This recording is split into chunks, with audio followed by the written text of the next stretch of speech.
प्रिय श्रोताओं, कुछ वर्षों पहले एक फिल्मी गाना सुना था जिसके बोल यूं थे, नैनो की मत मानियो रे, नैना ठग लेंगे। लेकिन प्रिय श्रोताओं, मैं ये कतई नहीं कहूँगा कि नैनो की मत मानियो। प्रिय श्रोताओं, मैं तो ये कहूँगा कि मन की मत मानियो रे, मन ठग लेगा। यानी कि प्रिय श्रोताओं, अगर मृग तृष्णा रूपी मन की मानोगे तो फिर कुछ ऐसा जानने से वंचित रह जाओगे जिसकी कभी सपने में भी कल्पना नहीं की होगी। तो प्रिय श्रोताओं, अब मैं असल मुद्दे की बात पर आता हूँ।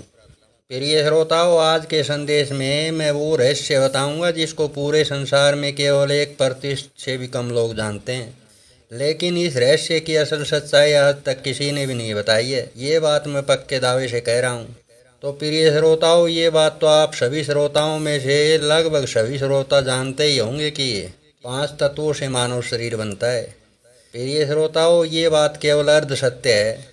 प्रिय श्रोताओं, सत्य तो ये है कि मानव शरीर की संरचना छठे तत्व के बिना हो ही नहीं सकती। यानी कि छठे तत्व के बिना शरीर की संरचना संभव ही नहीं है। तो प्रिय श्रोताओं, आज के संदेश में मैं ये रहस्य पक्के ठोस प्रमाणों सहित साबित करूंगा कि मानव शरीर की संरचना 6 तत्वों से पूरी होती है।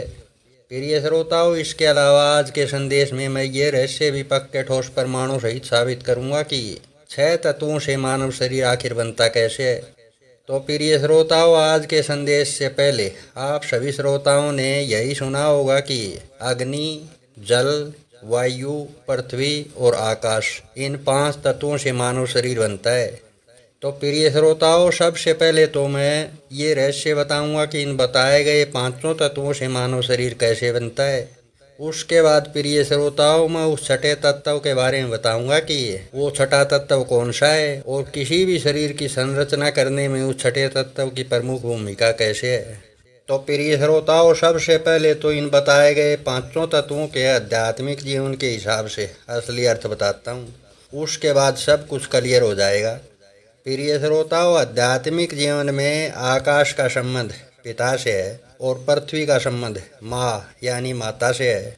और प्रिय श्रोताओं, अग्नि यानी कि आग का संबंध शरीर में पैदा होने वाली काम अग्नि से है, यानी कि शरीर में पैदा होने वाली काम वासना से है। और प्रिय श्रोताओं, जल का तात्पर्य लिंग और योनि के जल से है, यानी कि लिंग और योनि के पानी को ही जल कहते हैं। और प्रिय श्रोताओं, आध्यात्मिक जीवन के हिसाब से वायु का संबंध इंसान या मनुष्य के 3 गुणों से संबंध रखता है।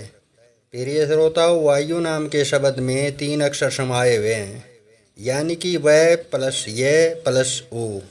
प्रिय श्रोताओं, आध्यात्मिक जीवन के हिसाब से वह शब्द का असली अर्थ होता है वक नाम का पक्षी, यानी कि चालाकी का मास्टर डिग्री वाला पक्षी। प्रिय श्रोताओं, आप लोगों की रहस्यमयी जानकारी के लिए बता दूं कि ये वक नाम का पक्षी भगवान नारायण हरि से संबंध रखता है, यानी कि भगवान नारायण हरि का रूप होता है। प्रिय श्रोताओं, आप सभी श्रोताओं की अद्भुत जानकारी के लिए एक रहस्यमयी बात और बता दूं कि जिन संसारी लोगों का नाम भगवान नारायण हरि से संबंधित नहीं होता है, ऐसे लोगों का कोई न कोई उपनाम जरूर होता है और यही उपनाम भगवान नारायण हरि से बिलोंग करता है। ये बात मैं 100% गारंटी से कह रहा हूँ। और प्रिय श्रोताओं, ये शब्द का अर्थ होता है यज्ञ में आहुति देने वाला इंसान, यानी कि प्रिय श्रोताओं, जीव की संरचना करने का कार्य भी एक प्रकार का यज्ञ है।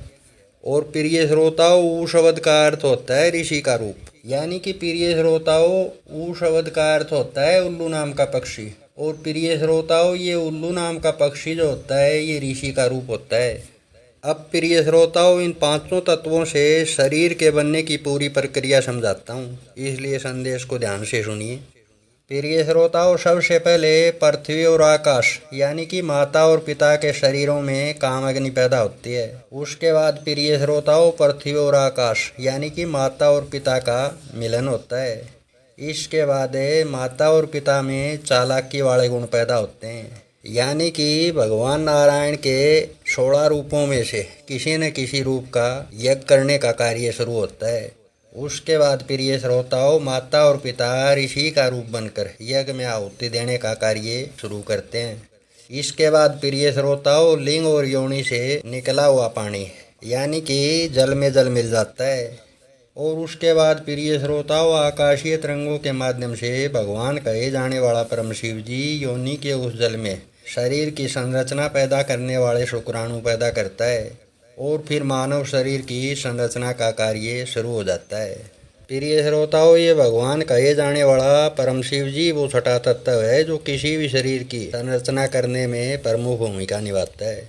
अब प्रिय श्रोताओं, आप सभी श्रोताओं में से कुछ श्रोता ये सोच रहे होंगे कि महाअवतार जी, आपने 5 तत्वों का तो सही से मूल्यांकन कर दिया, लेकिन संदेश में बताए गए छठे तत्व पर हम लोग यकीन कैसे करें। तो प्रिय श्रोताओं, छठे तत्व पर यकीन ना करने वाले श्रोताओं की जानकारी के लिए बता दूं कि मानव शरीर की संरचना में भगवान कहे जाने वाले परम शिव जी का अहम रोल नहीं होता, तो फिर पूरे संसार में कोई भी संसारी औरत बांझी नहीं रहती। और प्रिय श्रोताओं, अब भी किसी श्रोता के मन में थोड़ा सा भी डाउट है, यानी कि संदेह है, तो फिर ऐसा व्यक्ति मेरे चैनल का महाअवतार के 7 चैलेंज वाला संदेश सुनकर देखे और फिर बताए गए 7 चैलेंज में से कोई भी एक भी चैलेंज पूरा करने की कोशिश करके देखे। पता चल जाएगा कि केवल मानव शरीर की संरचना ही नहीं अपितु मानव जीवन में कितना बड़ा हस्तक्षेप है भगवान कहे जाने वाले परम शिव जी का।